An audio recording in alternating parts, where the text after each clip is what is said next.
Hello, I'm Drake. Welcome to Working Dragon Mystic, where we discuss real, metaphysical, and occult knowledge so that you can manifest real and tangible results in your life. Today we're going to try and clear up some viewer questions about white and black magic, so stay tuned.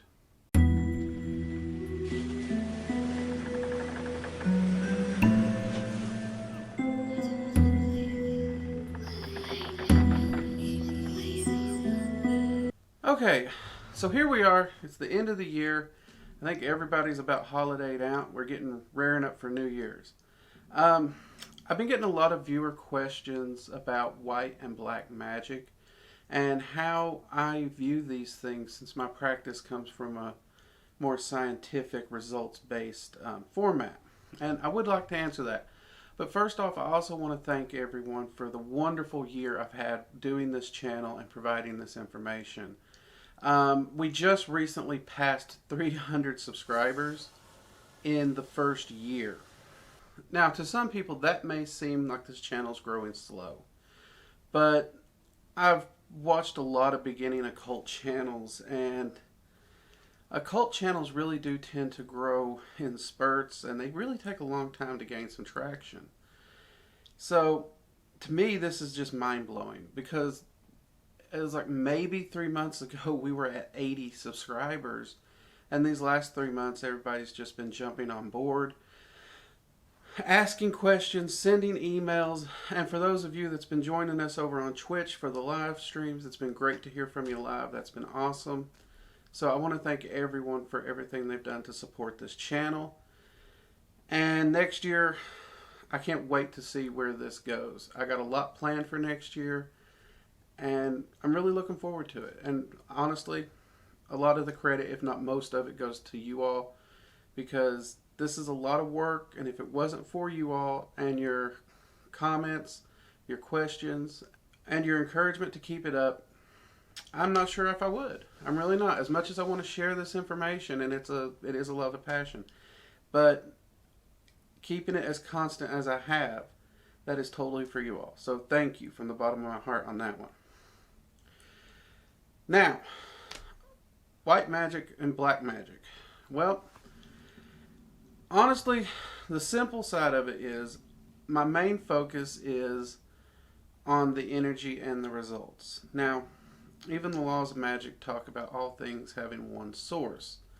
Therefore, all energy would have one source, regardless of the type of energy. If you trace it back far enough, they all come from the same place. Some people would consider that divine source. Some people would just consider it a cosmic source.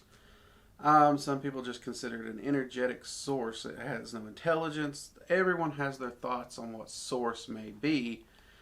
But most people agree source is just one thing, and it is source.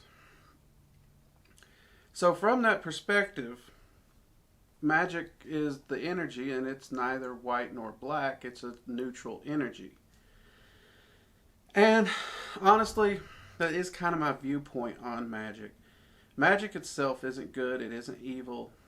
It's energy.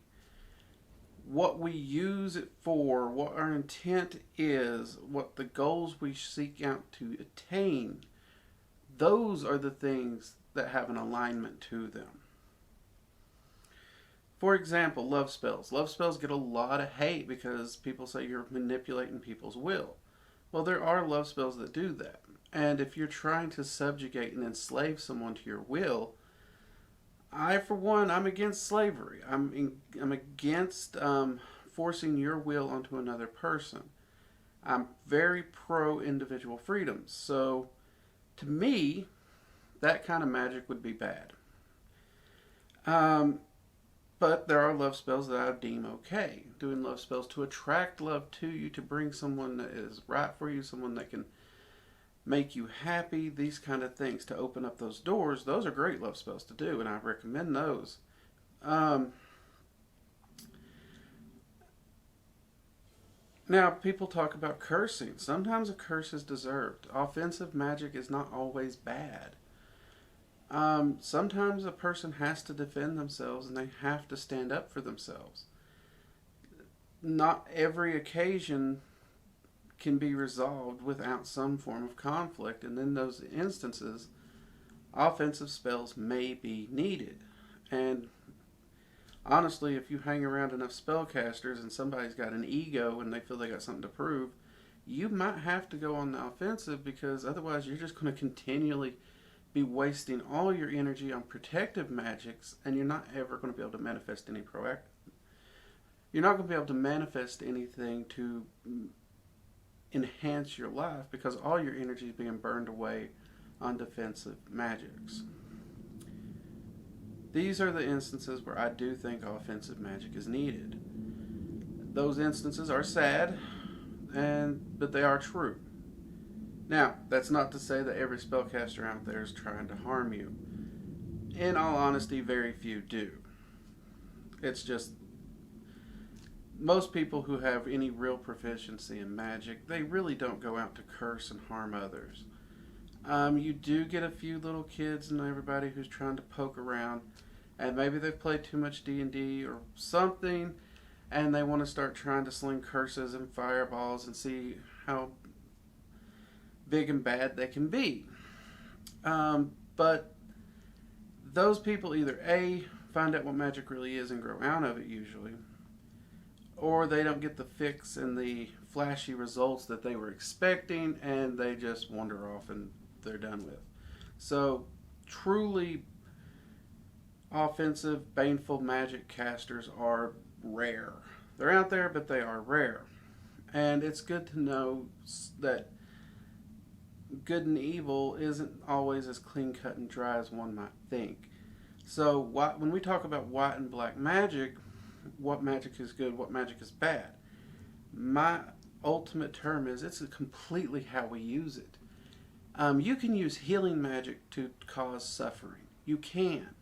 If someone is seriously in their twilight and it is their time to pass on, or they're injured, but you keep them healed to the point where they're suffering but not getting better, but not getting worse, or you keep them hanging into this world suffering without letting them pass on. These are horrible, horrible things to do, but you're using healing magic to do them. So, yeah, it might be a controversial point of view, but for me, it's how we use the magic, what we do with the magic, and our intents. And I've said it before, anyone tries to harm my family or friends, I'm going to come at them with everything I got. Period. So I'm a very protective person, and sometimes to be protective, you have to be offensive. Now that said, I'm very proactive in defense as well, so no one can even harm them to begin with. That's just something I do. I do work to keep those I love safe. And if you are worried about bad magic, I would recommend taking a proactive defense. Put the defenses up before you need them. That way when the problem arises, you got it covered already. Now, many traditions and many cultures, they have different views on this. Some are religious, some are social based. And if you fall into one of those categories, I'm not speaking for you. I'm not even saying your view is wrong. I know a lot of Wiccans and witches out there who are very white magic all the way, love and light, and they always want to put positivity out in the world. And that's what works for them. That's what's happy. They're happy in that spot. And who am I to tell them to change their way? I'll tell you, I'm no one. They have found their path. If any of you has ever emailed me or seen me post on Twitter, you'll often see that I'll put, may your path always be blessed. I say that for a reason. I don't care what a person's path is. But if it's bringing something into their lives, if it's making them happy, if it's fulfilling them, then I'm okay with it. The biggest critique I would have for anyone is don't do something to hurt someone else or take away their freedom unjustly. That would be the major caveat I have for anything in any type of magic, or life in general for that matter. So for me, yeah, it's all about that energy. Energy is energy. It's what we do with it. One of the best analogies I had was that energy essentially starts as coffee, or not. Energy starts as just clear, pure water. Now, that water can become many things. You can filter it through coffee and you can make coffee. You can add in Kool-Aid and sugar and make Kool-Aid. You can add syrup and carbonation and you can actually make soda pop. Or you can add yeast and hops and you can make it into beer. So you end up with multiple products, multiple things that all started with the same source. And for me, magic is very much the same. It all starts at the same source, and it works its way through the multiverse, and it finally makes its way to the physical realm. This is how the different energies have different feels, and they have different frequencies, but they did come from the same source. And then how we take and utilize those is whether it is a good or a bad thing. Fire is a wonderful example. I love to cook. We can use fire to heat our homes. We can use it to provide light. We can use it to cook food. Fire can also be used in horrible ways. To set fires, to burn down forests or homes or people. These are horrible, horrible things that can be done with it. But fire itself is neither good nor bad. It's how it's utilized. I know this is a weird video from what I usually do, but this is a question I've been getting a lot, and I wanted to go ahead and cover this because at the start of the year in January, we're dedicating that whole month to Dragon Magic. All of our Tuesday videos are going to be focused on Dragon Magic. Y'all have been asking me about it more and more ever since I released the first intro video. I did not think it would take off quite like that, but I'm actually glad it did. So that's what we're going to be focused on all of January.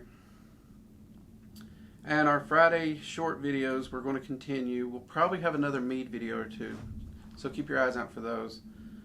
Oh, and before I get, now one story I have heard about white and black magic and their philosophical creations was apparently a group of monks. I'm not sure if it was Buddhist or Tibetan, whatever.